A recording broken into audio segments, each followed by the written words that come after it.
मैं शिवम, आपका दोस्त स्वागत करता हूँ कहानी की इस दुनिया में।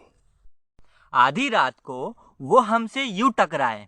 देख के उनको हम कुछ ना कह पाए।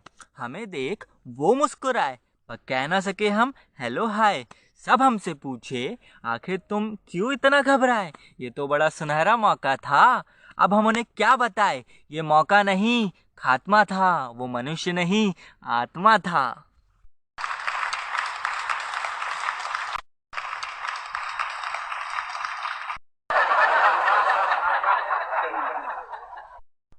शोभित के इस हास्य काव्य पर सब ठहाके लगाकर हंसने लगे और साथ ही तालियां भी बजने लगी। शोभित एक हास्य कवि था। वो सुंदरनगर नाम के शहर में कवि सम्मेलन के लिए आया था। वो सुंदरनगर में तीसरी बार कवि सम्मेलन में शामिल होने आया था।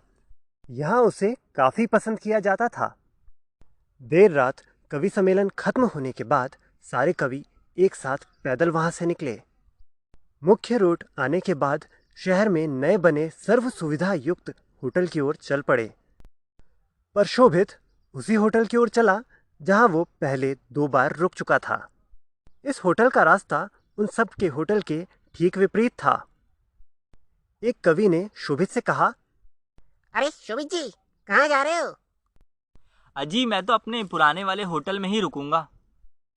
उसे वो होटल भा गया था, भले ही सुविधाएं कुछ कम हो। सब अपने रास्ते चले गए। शोभित अब एकदम अकेला था। रात की सुनसान सड़क पर दूर दूर तक कोई नहीं दिखाई देता था। रास्ते में थी तो सिर्फ बंद दुकानें और सन्नाटा। तभी शोभित को पीछे से किसी ने आवाज दी, शोभित जी, शोभित जी। शोभित रुका और पीछे देखा तो उसे एक चपटे मुंह का और मध्यम कद का जवान लड़का अपनी ओर दौड़ते हुए आते दिखा। पास आकर वो बोला, आज तो मजा आ गया शोभित जी। अजी, धन्यवाद आपका। और बताइए, वैसे आप कहाँ जा रहे हो? मैं भी कवि सम्मेलन देखने आया था, अब घर जा रहा हूँ। दोनों का रास्ता एक ही था। वो साथ में चलने लगे।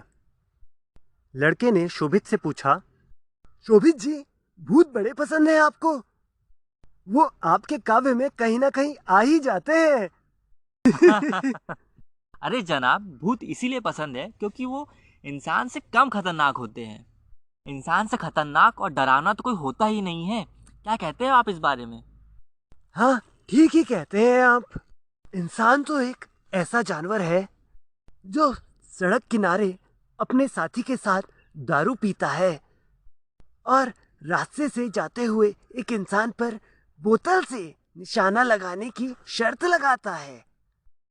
और जब उनकी फेंकी हुई बोतल से सड़क पर चलने वाला वो इंसान घायल हो जाता है तो ये उसे मरता छोड़ भाग जाते हैं।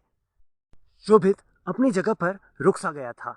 उसकी आंखें फटी की फटी रह गई। ये क्या क्या बोले जा रहे हैं आप? क्यों, भूल गए?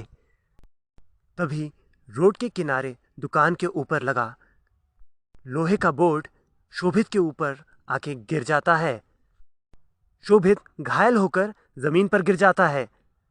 बोर्ड अब भी उसके ऊपर पड़ा है, पर वो उसे हटा नहीं सकता क्योंकि वो बहुत भारी है। जब शोभित ने अपने बगल में देखा तो वो लड़का अब वहां पर नहीं था। तभी उसे अपने सर के सामने 2 पैर नजर आए। ये वही लड़का था। अब याद आया शोभित। शोभित को याद आया कि 2 साल पहले जब वो इस शहर में कवि सम्मेलन के लिए आया था, तब साथी कवि महेंद्र के साथ दारू लेकर होटल गया था। पर वहां होटल वालों ने उसे दारू कमरे में ले जाने से इनकार कर दिया था।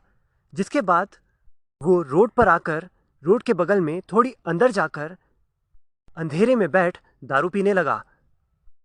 तभी रास्ते से एक लड़का निकला, जिसे देख महेंद्र ने कहा, अब देख मेरा निशाना। मैं बोतल फेंक के मारूंगा और ये बोतल सीधा उसके पीछे जाके गिरेगी।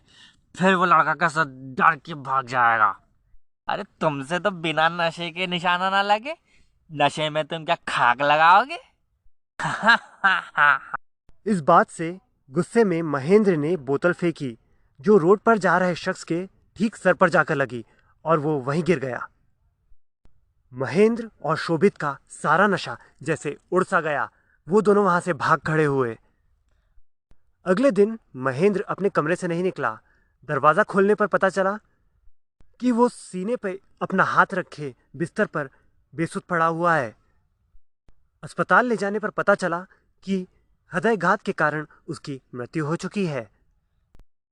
घायल पड़ा शोभित ये सब याद कर उस लड़के से बोला, मैंने कुछ नहीं किया। वो महेंद्र था, उसने तुम्हारे ऊपर बोतल मारी। मैंने कुछ नहीं किया, मुझे छोड़ दो। उसे अपने किए का फल तुरंत ही मिल गया था। मुझे छोड़ दो। हाँ शोभित, तुम ठीक ही कहते हो। तुमने कुछ नहीं किया। तुम चाहते तो मुझे बचा सकते थे, पर तुम भाग खड़े हुए। आज तुम भी उसी हाल में हो। देखो देखो। इतना कह वो लड़का कहीं गायब हो गया। शोभित अभी भी उस रास्ते पर घायल पड़ा है। क्या आप उस रास्ते जा रहे हैं?